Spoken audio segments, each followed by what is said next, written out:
Feminism ये शब्द अक्सर चर्चाओं और बहस की वजह बना रहता है, लेकिन इसके मायने क्या हैं? सोशल मीडिया पर इन बोलकर पुरुष समाज खुद को ऊंचा दिखाता है, तो वहीं दूसरी तरफ बिना गलती के भी मार खाकर उसी को दोषी ठहराया जाता है। क्या फेमिनिज्म का मतलब संविधान के नियमों का गलत इस्तेमाल करना रह गया है, या फिर इंटरनेट के मोह जाल में फंसकर फेमिनिज्म की परिभाषा ही बदल गई? नमस्कार, मेरा नाम हेमा श्रीवास्तव और आप देख रहे हैं यूनाइटेड भारत। फेमिनिज्म का मतलब है राजनीति, समाज और आर्थिक रूप से पुरुषों और महिलाओं के बीच समानता की वकालत करना। यह सिर्फ महिलाओं की श्रेष्ठता, अधिकार, कमजोरी या डोमिनेंस की बात नहीं करता, यह बराबरी की बात करता है। फेमिनिज्म के बारे में सबसे बड़ी चुनौती यह है कि इसे लेकर कई गलतफहमियां हैं। बहुत से लोग सोचते हैं कि फेमिनिज्म का मतलब पुरुषों के खिलाफ है या यह महिलाओं के डोमिनेंस को बढ़ावा देता है, लेकिन यह सच्चाई से काफी दूर है। किसी भी आंदोलन की तरह फेमिनिज्म को भी चुनौतियों और गलतफहमियों का सामना करना पड़ा है। सच ये है कि फेमिनिज्म सिर्फ महिलाओं के लिए नहीं है, यह सबके लिए एक बेहतर दुनिया बनाने की बात करता है। जब महिलाएं बराबरी में आती हैं तो पूरा समाज तरक्की करता है। पैट्रियार्की दूसरी तरफ एक ऐसा सिस्टम है जिसमें ताकत और सत्ता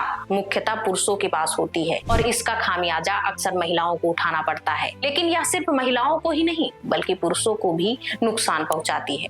पैट्रियार्की ने पुरुषों के लिए कुछ सख्त और सीमित भूमिकाएं तय की है, जैसे हमेशा मजबूत बने रहना, भावनाओं को दबाना और परिवार का प्रोवाइडर होने का दबाव। इन भूमिकाओं के कारण पुरुषों की मेंटल हेल्थ पर भी नकारात्मक असर पड़ता है। लेकिन फेमिनिज्म का मतलब समानता है। इसे कभी कभी कुछ लोग गलत तरीके से पेश करते हैं। आजकल एक नया ट्रेंड देखने को मिलता है, फेक फेमिनिज्म।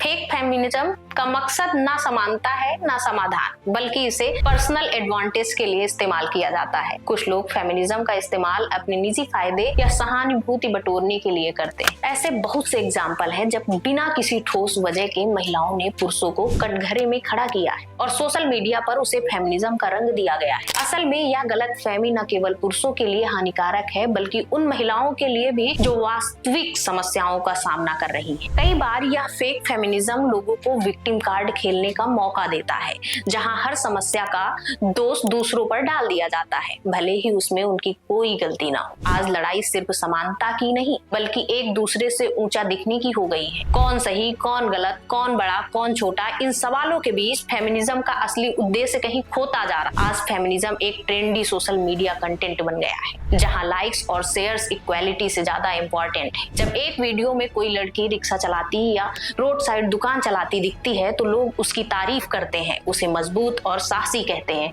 और वह इंस्पायरेशन बन जाती है। लेकिन उसी हालात में अगर कोई आदमी वही काम करता है तो उसे फेलियर का टैग दे दिया जाता है, जैसे मानो उसकी मेहनत की कोई कीमत ही नहीं। सच तो यह है कि इक्वालिटी के नारे लगाना आसान है, लेकिन असली इक्वालिटी का मतलब सिर्फ 9 से 5 की ऑफिस जॉब चाहना नहीं। असली समानता तब होगी जब हर काम को, चाहे वह महिला करे या पुरुष, समान नजरों में देखा जाएगा। जब हर मेहनत करने वाले को, चाहे वह किसी भी परिस्थिति में हो, सम्मान दिया जाएगा। और जब यह लड़ाई कौन ऊंचा कौन नीचा से हटकर असली समानता की होगी, जिस दिन एक दूसरे के हक को हथियार बनाना और जेंडर के आधार पर सहानुभूति बटोरना बंद कर दिया जाएगा, तभी असली इक्वालिटी का चेहरा सामने आएगा। फेमिनिस्ट होने का मकसद तभी कामयाब होगा जब इंसान को सिर्फ इंसान समझा जाएगा, ना कि स्त्री या पुरुष। सच तो यही है कि 10 मिनट बाद आप ये सब भूल जाएंगे, क्योंकि गलती तो हमेशा समाज की होती है, आपकी नहीं। पर भूलना मत कि समाज आपसे है, आप समाज से नहीं।